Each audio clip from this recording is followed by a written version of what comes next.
Hello friends, welcome to my YouTube channel story with Pulak. जैसा कि मैंने आपसे पहले भी कहा था कि अगर मेरी कहानी आपको पसंद आ रही हो तो प्लीज़ मेरे वीडियोस को ज़्यादा से ज़्यादा लाइक, शेयर एंड सब्सक्राइब कीजिए। ये कहानियाँ केवल बच्चे ही नहीं, बड़ों के लिए बहुत ज़्यादा उपयोगी होती हैं, आपके दैनिक जीवन में बहुत काम आ सकती हैं। बस इसे सूक्ष्मता से समझने का फेर है। आप इसे बहुत ध्यान देके और बहुत अच्छे से सुनिए, तो फिर आप बहुत अच्छे से कहानी को समझ पाएंगे और इसे एंजॉय कर पाएंगे। कहानी का शीर्षक है चरित्र बल। किसी भी व्यक्ति में शरीर का बल तो आवश्यक है ही, पर उससे भी अधिक महत्वपूर्ण उसमें चरित्र बल अर्थात शील है। यदि यह न हो तो अन्य सभी शक्तियां बेकार हो जाती हैं। बौद्ध कथा के अनुसार राक्षस राज प्रहलाद अपनी तपस्या एवं अच्छे कार्यों के बल पर देवताओं के राजा इंद्र को गद्दी से हटा दिया और स्वयं राजा बन बैठा। इंद्र परेशान होकर देवताओं के गुरु आचार्य बृहस्पति के पास गए और उनसे अपनी समस्या बताई। बृहस्पति ने कहा, प्रहलाद को ताकत के बल पर तो हराया नहीं जा सकता, इसके लिए कोई और उपाय करना पड़ेगा। वो यह है कि प्रहलाद प्रतिदिन प्रातःकाल दान देते हैं।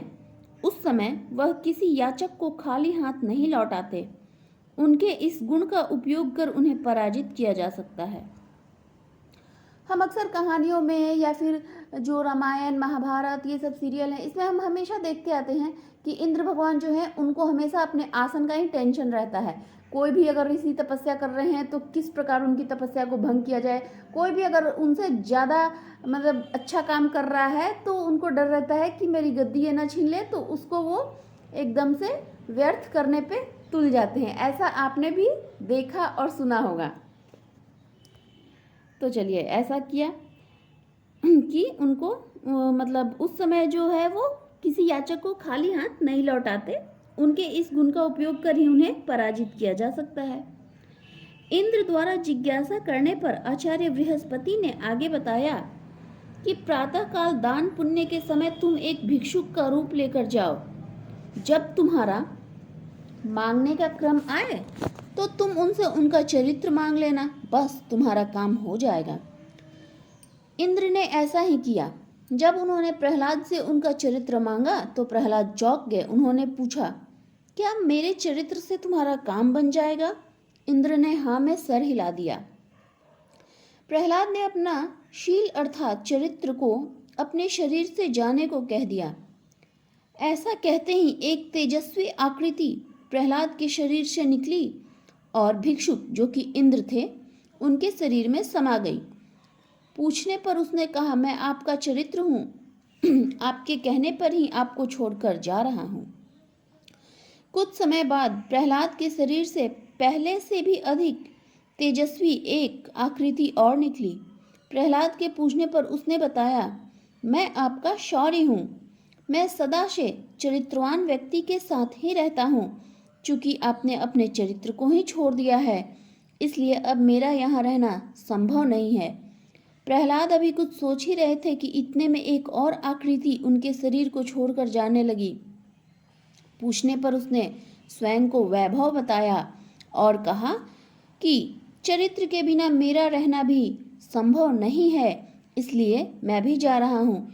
इसी प्रकार एक एक कर प्रहलाद के शरीर से अनेक ज्योति पुंज निकलकर भिक्षुक अर्थात के इंद्र के शरीर में समा गए। प्रहलाद निढाल होकर धरती पर गिर गए और सबसे अंत में एक बहुत ही प्रकाशमान पुंज निकला। प्रहलाद ने चौंक कर उसकी ओर देखा तो वो बोला, मैं आपकी राजश्री हूँ।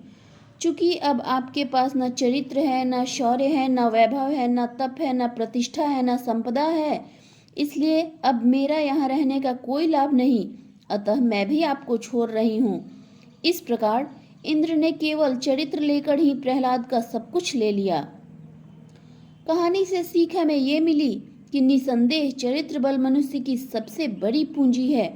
चरित्र हो तो हम सब प्राप्त कर सकते हैं, और जब चरित्र ही ना हो तो हम प्राप्त वस्तुओं से भी हाथ धो बैठते हैं। कहानी से हमें यही शिक्षा मिलती है।